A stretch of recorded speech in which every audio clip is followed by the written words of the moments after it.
नमस्कार दोस्तों, स्वागत है आपके अपने YouTube चैनल राजस्थान बेरोजगार छात्र संघ में। दोस्तों MP CHO के लिए जो 3800 पदों पर वैकेंसी हुई थी और जिसके लिए एग्जाम भी जो है कंडक्ट हो चुकी है, उसका डॉक्यूमेंट वेरिफिकेशन शेड्यूल है वो यहाँ पर NHM ने जारी कर दिया है। जी हाँ दोस्तों, follow the link for document verification schedule. Document schedule for Bhopal, Gwalior, Indore, Jabalpur और उज्जैन, यानी कि लगभग 5 जगह डॉक्यूमेंट वेरिफिकेशन होगा। इसके अलावा वेरिफिकेशन जो फॉर्म है वो भी डाल दिया गया है, गाइडलाइन है वो भी यहाँ पर डाल दी गई है। CHO MP दस्तावेज सत्यापन के लिए उम्मीदवारों के लिए जो महत्वपूर्ण गाइडलाइन है वो भी यहाँ पर जारी कर दी गई है। क्या कुछ है पूरी अपडेट इस वीडियो में जानेंगे, तो वीडियो को शुरू से लेकर अंत तक जरूर देखिएगा। दोस्तों जैसा कि आप देख सकते हैं यहाँ पर जो शेड्यूल है वो जारी कर दिया है। सबसे पहले डॉक्यूमेंट वेरिफिकेशन का जो शेड्यूल है वो अपन यहाँ पर देख लेते हैं। पूरा जो PDF है, जो 5 जगह डॉक्यूमेंट वेरिफिकेशन होने हैं वो ओपन कर लेते हैं। साथ ही जो डॉक्यूमेंट वेरिफिकेशन का जो फॉर्म है उसको भी ओपन कर लेते हैं। दोस्तों जैसा कि आप देख सकते हैं, CHO भर्ती 2020 के लिए जो 3800 पदों के लिए जो भर्ती हुई थी MP में CHO भर्ती के लिए जो है डॉक्यूमेंट वेरिफिकेशन का जो शेड्यूल है वो उज्जैन का आप देख सकते हैं। यहाँ पर 3 फरवरी को जो डॉक्यूमेंट वेरिफिकेशन है सुबह 11 बजे से डॉक्यूमेंट वेरिफिकेशन है। और किस स्टूडेंट का कब यहाँ पर है डॉक्यूमेंट वेरिफिकेशन, स्थान कौन सा रहेगा, सिटी कौन सी रहेगी डॉक्यूमेंट वेरिफिकेशन के लिए, पूरा यहाँ पर जो PDF है वो 7 पेजेस का उज्जैन के लिए दिया गया है। 11 बजे, 12 बजे, 1 बजे, 2 बजे, 3, 4, इसके बाद में 4 जो फरवरी को भी डॉक्यूमेंट वेरिफिकेशन है 11, 12, 1, 2, 3 और 4 बजे तक। इसके अलावा 5 फरवरी को, कुछ अभ्यर्थियों के 6 फरवरी को, कुछ अभ्यर्थियों के 7 फरवरी को भी यहाँ पर जो 6 फरवरी तक डॉक्यूमेंट वेरिफिकेशन है। उज्जैन में 484 अभ्यर्थियों के जो है डॉक्यूमेंट वेरिफिकेशन होंगे। इसी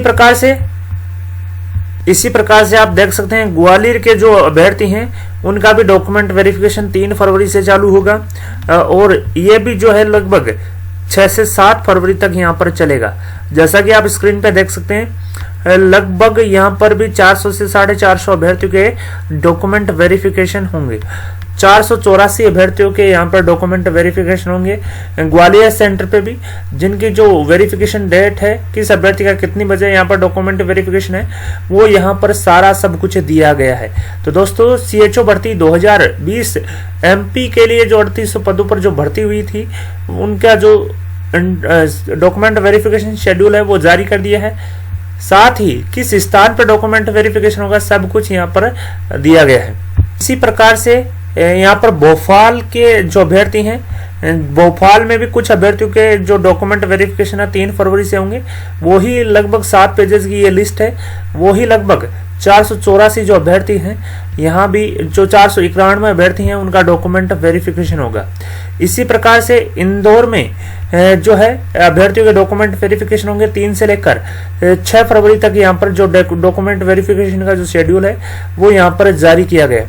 जैसा कि आप देख सकते हैं यहाँ पर 484 अभ्यर्थियों के डॉक्यूमेंट वेरिफिकेशन होंगे। इसी प्रकार से आप देख सकते हैं यहाँ पर जबलपुर में भी कुछ अभ्यर्थियों के डॉक्यूमेंट वेरिफिकेशन है government Rani Durgavati nursing college में। जैसा कि आप देख सकते हैं यहाँ पर 3 फरवरी को डॉक्यूमेंट वेरिफिकेशन का काम है जो चालू होगा 11 बजे से और जो चालू रहेगा 6 फरवरी तक शाम के 4 बजे तक यहाँ पर जो है डॉक्यूमेंट वेरिफिकेशन होंगे। 484 अभ्यर्थी यहाँ पर है जिनका डॉक्यूमेंट वेरिफिकेशन होगा। तो दोस्तों 3800 पदों के लिए जो CHO भर्ती 2020 है MP में, उनका डॉक्यूमेंट वेरिफिकेशन का जो शेड्यूल है वो जारी कर दिया है। इसी प्रकार से दोस्तों डॉक्यूमेंट वेरिफिकेशन करवाते समय आपको एक फॉर्म भी दिया गया है डॉक्यूमेंट वेरिफिकेशन के लिए, जो आपको फिलअप करना है, जिसमें आपकी जो बेसिक इंफॉर्मेशन है वो यहाँ पर फिलअप करनी है, जिसमें कैंडिडेट का नाम, एज, सेक्स, रोल नंबर, इसके अलावा आपने कौन सी नर्सिंग कर रखी है, BSc नर्सिंग की है या पोस्ट BSc नर्सिंग की है या BSc nursing with integrated course किया है, कौन सी यूनिवर्सिटी से की है, मोबाइल नंबर क्या है, स्टेट क्या है, इसके अलावा एनरोलमेंट, इसके अलावा आपने integrated of CCH सर्कुलम in BSc या पोस्ट BSc या BSc नर्सिंग इंटीग्रेटेड किया है या नहीं किया। इसके अलावा BSc फर्स्ट ईयर में आपके कब इनरोल किया, कब आपने पास किया, रिजल्ट डिक्लेयर हुआ या नहीं हुआ। इस प्रकार से सेकंड ईयर थर्ड ईयर और फोर्थ ईयर, इस प्रकार से आपको यहाँ पर फिलअप करनी है। इसके अलावा जो आपको रिलीव जहाँ से किया है उस कॉलेज को प्रूफ यहाँ पर अटैच करना है। फोर्थ ईयर आपने कंप्लीट की है या नहीं की है उसका डेटा आपको प्रोवाइड करना है। क्लिनिकल पोस्ट कंप्लीटेड की पोस्टिंग कंप्लीटेड आपने की है या नहीं की इसका डाटा आपको प्रोवाइड करनी है। साथ ही जो सेल्फ डिक्लेरेशन है वो भी आपको यहाँ पर प्रोवाइड करवानी है। साथ ही मैं बता दूं कौन कौन से जो डॉक्यूमेंट्स है वो आपको अटैच करने हैं। सबसे पहले जो ये डॉक्यूमेंट वेरिफिकेशन जो फॉर्म है जो कैंडिडेट द्वारा भरा जाएगा वो यहाँ पर प्रोवाइड करना है। 10वीं की मार्कशीट, 12वीं की marksheet, BSc nursing, post BSc nursing या बीएससी नर्सिंग विद इंटीग्रेटेड जो बीएससी नर्सिंग है उसकी सभी मार्कशीट आपको प्रोवाइड करनी है। जो आपने सीएचओ का एंट्रेंस जो एग्जाम दिया है उसका एडमिट कार्ड यहाँ पर आपको अटैच करना है। इसके अलावा ओरिजिनल मेडिकल फिटनेस सर्टिफिकेट भी आपको प्रोवाइड करना है। एमपी का डिप्लोमिक जो सर्टिफिकेट है, जो मूल निवास जो प्रमाण पत्र है एमपी का, वो यहाँ पर प्रोवाइड करवाना है। इसके अलावा कास्ट सर्टिफिकेट, जाति प्रमाण पत्र भी आपको प्रोवाइड करवाना है। रिलीविंग जो सर्टिफिकेट है जो कॉलेज द्वारा इश्यू किया जा रहा है वो भी आपको यहाँ पर प्रोवाइड करवाना है। बीएससी नर्सिंग अगर आपने इंटीग्रेटेड सर्टिफिकेट है तो एज पर अपेंडिक्स 1 और 2 के अनुसार यहाँ पर प्रोवाइड करवाना है। लाइव काउंसलिंग रजिस्ट्रेशन सर्टिफिकेट है वो यहाँ पर प्रोवाइड करवाना है। साथ ही डिग्री सर्टिफिकेट जो है वो आपको यहाँ पर प्रोवाइड करवाना है। तो दोस्तों सीएचओ भर्ती 2020 के लिए जो डॉक्यूमेंट वेरिफिकेशन का जो शेड्यूल है 3800 पदों के लिए वो यहाँ पर जारी कर दिया गया है। 5 जगह आपके डॉक्यूमेंट वेरिफिकेशन होंगे जैसा कि आप देख सकते हैं स्क्रीन पे, जिसमें जो डॉक्यूमेंट वेरिफिकेशन है भोपाल, ग्वालियर, इंदौर, जबलपुर और उज्जैन में डॉक्यूमेंट वेरिफिकेशन होंगे। साथ ही मैं बता दूं जो डॉक्यूमेंट वेरिफिकेशन का जो काम है वो 3 फरवरी से चालू होगा और 6 फरवरी तक जो आपके डॉक्यूमेंट वेरिफिकेशन है वो होंगे। डॉक्यूमेंट वेरिफिकेशन के टाइम डॉक्यूमेंट वेरिफिकेशन फॉर्म पे भरना है। साथ ही कुछ इंस्ट्रक्शन भी यहाँ पर दिए गए हैं वो भी आपको फॉलो करने हैं। यहाँ पर जो इंस्ट्रक्शन है वो हिंदी और इंग्लिश दोनों में दिए गए हैं, तो मैं जो हिंदी में है वो यहाँ पर आपको बता देता हूँ। सीएचओ एमपी में दस्तावेज सत्यापन के लिए उम्मीदवारों के लिए महत्वपूर्ण जो गाइडलाइन है वो यहाँ पर जारी कर दी गई है कि राष्ट्रीय स्वास्थ्य mission Madhya Pradesh NHM MP ने सीएचओ दस्तावेज सत्यापन प्रक्रिया को भोपाल, उज्जैन, इंदौर, ग्वालियर और जबलपुर में 3 फरवरी 2021 से 6 फरवरी 2021 तक आयोजित करने का प्रयोजन किया है।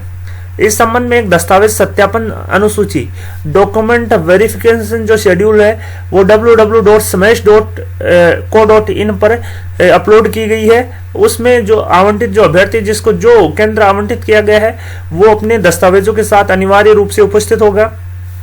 डॉक्यूमेंट वेरिफिकेशन का जो फॉर्म मैंने अभी आपको दिखाया था वो पूर्ण रूप से भरा हुआ होगा और डॉक्यूमेंट वेरिफिकेशन फॉर्म में उल्लेखित अनिवार्य जो दस्तावेज हैं वो भी साथ में आप लगाएंगे। उम्मीदवार उपरोक्त प्रारूप का दस्तावेज smash.co.in से डाउनलोड कर सकता है। एक बार मैं फिर से दिखा देता हूं कि कौन सा जो डॉक्यूमेंट वेरिफिकेशन की जो फॉर्मेट है वो यहाँ पर आपको ले जाना है। तो मैं एक बार फिर से यहाँ पर आपको दिखा देता हूँ। इस प्रकार का जो डॉक्यूमेंट वेरिफिकेशन का जो फॉर्मेट है वो यहाँ पर आपको फुल्ली फिलअप करके ले जाना है। साथ ही डॉक्यूमेंट जो है आपकी योग्यता के वो अटैच करने हैं। इसके अलावा यहाँ पर जो महत्वपूर्ण लेख है कि उम्मीदवारों से अनुरोध है कि smash.co.in पर अपलोड किए गए दस्तावेज सत्यापन अनुसूची डॉक्यूमेंट वेरिफिकेशन शेड्यूल को ध्यान से देखें और अनिवार्य दस्तावेजों के साथ आवंटित अनुसूची के दो दस्तावेज सत्यापन केंद्र है वहां पर रिपोर्ट करें। कृपया वेबसाइट से दस्तावेज सत्यापन फॉर्म का जो प्रारूप है वो डाउनलोड कर ले, उसे भरिए और जब भी आपका डॉक्यूमेंट वेरिफिकेशन हो वहां पे आप प्रोवाइड कीजिए। अभ्यर्थियों से अनुरोध है कि दस्तावेज सत्यापन फॉर्म और आवश्यक जो दस्तावेज हैं, मूल दस्तावेज और सभी दस्तावेजों की एक फोटो प्रति जो एक फोटोकॉपी का जो सेट है वो साथ ले जाएं, जैसा कि दस्तावेज सत्यापन में उल्लेख किया है। और दोस्तों जो दस्तावेज सत्यापन के टाइम जो आपके डॉक्यूमेंट जो हैं इसी क्रम में जो अरेंजमेंट है इसी क्रम में आपको लगाने हैं। सबसे पहले डॉक्यूमेंट वेरिफिकेशन का जो फॉर्म है वो आप भरेंगे, वो लगाएंगे। 10वीं की मार्कशीट, 12वीं की मार्कशीट, बीएससी या पोस्ट बीएससी नर्सिंग की मार्कशीट, एंट्रेंस एग्जाम का admit card, original medical fitness, मूल निवास, जाति प्रमाण पत्र, कॉलेज से रिलीविंग सर्टिफिकेट जो आपने बनवाया वो, बीएससी नर्सिंग अगर आपने इंटीग्रेशन सर्टिफिकेट से की है तो उसका अपेंडिक्स 1 और 2 के अनुसार, लाइव काउंसलिंग जो रजिस्ट्रेशन सर्टिफिकेट है वो और डिग्री सर्टिफिकेट आपको इस प्रकार से क्रम में यहाँ पर लगाने होंगे। इसके अलावा जो है मूल आईडी प्रमाण पत्र साथ ले जाने की, उम्मीदवार को सरकार द्वारा अनुमोदित कोई भी मूल आईडी प्रमाण पत्र साथ ले जाने की आवश्यकता है। कोई भी एक फोटो जो आईडी है वो आपको साथ ले जानी है। यदि उम्मीदवार दस्तावेज सत्यापन के समय अनिवार्य दस्तावेज प्रस्तुत करने में विफल होता है तो उसे दस्तावेज सत्यापन के आधार पर असफल घोषित किया जाएगा एवं दस्तावेज सत्यापन प्रक्रिया के लिए कोई मौका नहीं दिया जाएगा। निर्धारित तिथि और स्थल पर दस्तावेज सत्यापन प्रक्रिया में अनुपस्थित किसी भी उम्मीदवार को दस्तावेज सत्यापन प्रक्रिया में भाग लेने का कोई भी अवसर यहाँ पर नहीं दिया जाएगा। इसके अलावा केवल आवंटित केंद्र पर ही आपको सत्यापन केंद्र पर ही रिपोर्ट करना अनिवार्य है, किसी अन्य केंद्र पर रिपोर्ट नहीं करनी है। तो दोस्तों जो भी आपको सेंटर अलॉट हुआ है वहां पे आपको जाना है डॉक्यूमेंट वेरिफिकेशन के समय, और जो पूरे जो डॉक्यूमेंट्स हैं वो यहाँ पर आपको ले जाने हैं। साथ ही डॉक्यूमेंट वेरिफिकेशन का जो शेड्यूल है वो भी आपको यहाँ पर अनिवार्य रूप से फिलअप करके ले जाना है। तो दोस्तों आई होप वीडियो पसंद आए तो अपने दोस्तों के साथ लाइक और शेयर करना न भूलें। आपके अपने यूट्यूब चैनल राजस्थान बेरोजगार छात्र संघ को सब्सक्राइब करें। धन्यवाद दोस्तों, thank you for watching Rajasthan बेरोजगार छात्र संघ।